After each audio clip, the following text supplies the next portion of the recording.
Hello viewers, నమస్తే. నేను doctor Maitreyi, fertility expert, founder and clinical head of Maitrashri fertility centre, Kukatpally, Hyderabad.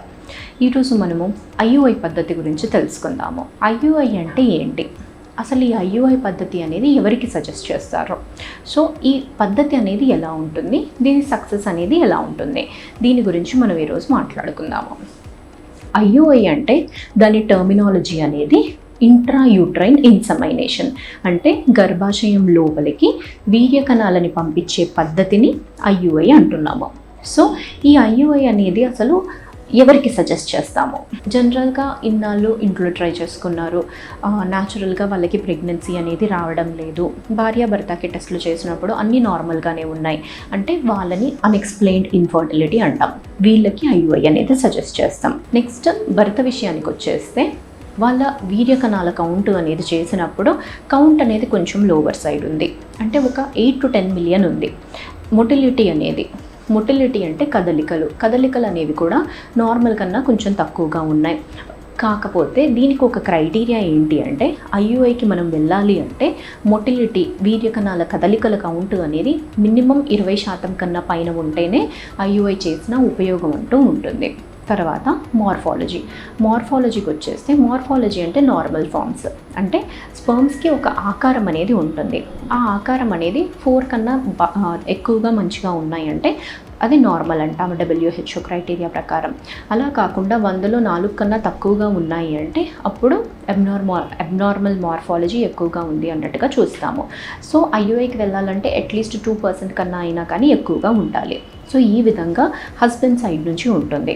And హస్బెండ్లో ఇంకా వేరే factors ఏమన్నా ఉన్నాయంటే, అంటే కౌంట్ పరంగా అంతా నార్మల్గానే ఉంది, టెస్ట్లు అన్నీ బాగానే ఉన్నాయి, బట్ వాళ్ళకి కలిసేటప్పుడు ఇబ్బందులు ఉన్నాయి, అంటే ఎరెక్షన్ దగ్గర, ఇజాక్యులేషన్ దగ్గర ప్రాబ్లమ్స్ అనేవి ఫేస్ అవుతున్నారు అంటే వాళ్ళల్లో కూడా IUI అనేది సజెస్ట్ చేస్తాము. తర్వాత ఆడవాళ్ళ విషయానికి వచ్చేస్తే ఎగ్ కౌంట్ అనేది ఎలా ఉంది, ఇప్పుడు వాళ్ళకి రిజర్వ్ అనేది ఏమన్నా తక్కువగా అయ్యింది, ఏజ్ అడ్వాన్స్ అయ్యింది అంటే ఫర్టిలిటీలో ఇనీషియల్గా ఫస్ట్ పద్ధతి అనేది మనం IUI అనేది చేస్తాం. తర్వాత IUIలో అవ్వట్లేదు అంటే అప్పుడు నెక్స్ట్ మోడ్ ఆఫ్ ట్రీట్మెంట్ IVFకి వెళ్తాము. ఈ విధంగా చాలా ఫ్యాక్టర్స్ ఉండొచ్చు IUI సజెస్ట్ చేసే వెనకాల. అండ్ నెక్స్ట్ ప్రీ రిక్విజిట్స్ అనేది ఏంటి? ప్రీ రిక్విజిట్స్ అంటే IUI చేసుకునే కన్నా ముందు మనము ఏ విధమైన టెస్ట్లు అనేది చేయించుకోవాలి. ఆడవాళ్ళకు వచ్చేస్తే 2వ రోజు ఒక బ్లడ్ టెస్ట్ చేస్తాము.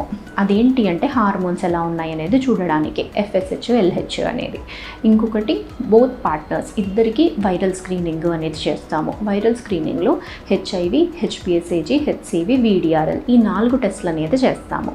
తర్వాత ఆడవాళ్ళకి most important thing tube test అయ్యిందా లేదా అనేది ఒకటి చాలా అవసరము. ఎందుకంటే ట్యూబ్స్ అనేవి ఓపెన్ ఉంటేనే న్యాచురల్గా అయినా IUI ద్వారానైనా కానీ ప్రెగ్నెన్సీ అనేది వస్తుంది. సో అలా ట్యూబ్స్ అనేవి ఓపెన్ ఉన్నాయా లేదా ఆ టెస్ట్ ఒకటి కావాలి.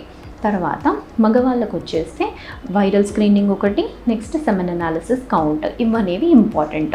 సో ఈ టెస్ట్లన్నీ అయిపోయాయి, అన్నీ బాగున్నాయి, IUIకి ఎలిజిబుల్ అంటేనే అలాంటి కపుల్స్కి మాత్రమే IUI అనేది సజెస్ట్ చేస్తాము. సో ఇలా IUI పద్ధతి అనేది ఎలా ఉంటుంది? ఎగ్ అనేది రిలీజ్ అయ్యే రోజు ఇద్దరు కపుల్ని రమ్మంటాం హాస్పిటల్కి. సో ఎగ్ రిలీజ్ అవుతుందా లేదా అనేది దానికన్నా ముందు మనము ఫాలిక్యులర్ స్టడీ ద్వారా ఆడవాళ్ళకి ఎగ్ డెవలప్మెంట్ అనేది ట్రాక్ చేస్తాము. ఎగ్ డెవలప్మెంట్ ట్రాక్ చేసి ఎగ్ ఎప్పుడైతే బాగా పెద్దగా అవుతుందో, అంటే కరెక్ట్ సైజ్ వచ్చినప్పుడు అది రిలీజ్ అవ్వడానికి కూడా ఇంజెక్షన్ అనేది ఇస్తాము. సో ఈ ఇంజెక్షన్ అనేది ఇచ్చిన తర్వాత అప్రాక్సిమేట్లీ అరౌండ్ 36 hours తర్వాత హస్బెండ్ శాంపిల్ అనేది ఆ రోజు తీసుకొని దాన్ని ప్రాసెస్ చేసి యాక్టివ్ స్పర్మ్స్ అయితే ఏవైతే ఉన్నాయో వాటిని మాత్రమే కేవలం గర్భాశయం లోపలికి వదిలిపెడతాము.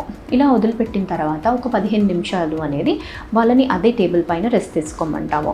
సో ఇది మనం ట్రాన్స్ఫర్ చేసేటప్పుడు IUI శాంపిల్ అనేది లోపలికి కూడా స్కాన్ గైడెడ్ చేస్తాం. స్కాన్ ద్వారా చేస్తే మన క్యాథెటర్ అనేది ఎంత దూరం వెళ్తుంది, కరెక్ట్ పొజిషన్కి వెళ్తుందా, ఎందుకు అంటే పైకి బ్లైండ్గా వెళ్ళినప్పుడు యూట్రస్లో ఫండస్ టచ్ అయ్యే ఛాన్స్ ఉంటుంది. అలా టచ్ అయినప్పుడు ఇంజురీస్ అవుతాయి, అప్పుడు సక్సెస్ తగ్గుతుంది. సో అలా కాకుండా మనం స్కాన్ గైడెడ్ చేసినప్పుడు సక్సెస్ అనేది ఎక్కువగా ఉంటుంది. తర్వాత ఆ 15 minutes రెస్ట్ అయిపోయాక వాళ్ళు నార్మల్గా ఇంటికి వెళ్ళి అన్ని పనులు అనేది అనేది చేసుకోవచ్చు. మంచి హెల్తీ డైట్ ఏదైతే తీసుకుంటున్నారో అది తీసుకోవచ్చు. పెద్ద రిస్ట్రిక్షన్స్ అన్నీ ఏముండవు. మీరు నార్మల్గా ఎలా అయితే ఉంటారో ఇప్పుడు కూడా అదే విధంగా ఉండొచ్చు. అండ్ భార్యాభర్త కలవాలన్నా కానీ కలవచ్చు. మేము రాసిన ప్రొజెస్ట్రాన్ టాబ్లెట్ ఏదైతే ఉంటుందో అదొక్కటి కంటిన్యూ చేసుకొని ఆ టాబ్లెట్ అయిపోయిన తర్వాత ఒక 4 రోజుల పాటు ఆగి అప్పుడు టెస్ట్ అనేది చేసుకోవచ్చు. సో ఆ టెస్ట్లో మీకు పాజిటివ్ వచ్చిందా నెగిటివ్ వచ్చిందా అనేది తెలుస్తుంది. ఇన్ కేస్ మీకు టాబ్లెట్స్ అయిపోయిన తర్వాత డేట్ వచ్చేసింది అంటే మీకు IUI సక్సెస్ కాలేదు అని అర్థం. అదే టాబ్లెట్స్ అయిపోయిన తర్వాత ఇంకా మీకు డేట్ రాలేదు, ఒక వారం రోజుల పాటు గడిచినా కానీ ఇంకా మీకు డేట్ రాలేదంటే అప్పుడు టెస్ట్ చేసుకుంటే మీకు పాజిటివ్ వచ్చే ఛాన్సెస్ అనేవి ఉంటాయండి. సో ఈ విధంగా IUI అనేది ఉంటుంది. IUIలో సక్సెస్ అనేది ఎంత ఉంటుంది? ఒక్క సైకిల్కి వచ్చేస్తే 15% వరకు ఉంటుంది. అదే 3 సైకిల్స్ సబ్సిక్వెంట్గా చేసుకున్నారు అంటే ఆ సక్సెస్ అనేది 30% వరకు వెళ్ళే ఛాన్స్ అనేది ఉంటుందండి. ఇంత చిన్న పద్ధతితోనే ఎక్కువగా టైం కన్జ్యూమ్ కాని పద్ధతి అండ్ పెయిన్ అనేది కూడా ఉండదు. దీంతో ఇంత సక్సెస్ ఉంటుంది అంటే అది చాలా మంచి సక్సెస్ రేట్ అండి. అండ్ IUI అనేది మనం సజెస్ట్ చేసినప్పుడు చాలా easy process, very affordable process and office process. అంటే మీకు ఎక్కువ టైం కూడా ఇక్కడ స్పెండ్ చేయాల్సిన అవసరం అనేది ఉండదు. సో ఇవన్నీ దృష్టిలో పెట్టుకొని IUI అనేది ఎవరికన్నా సజెస్ట్ చేశారు అంటే డెఫినెట్గా IUI ట్రీట్మెంట్స్కి అనేది వెళ్ళొచ్చండి. Thank you.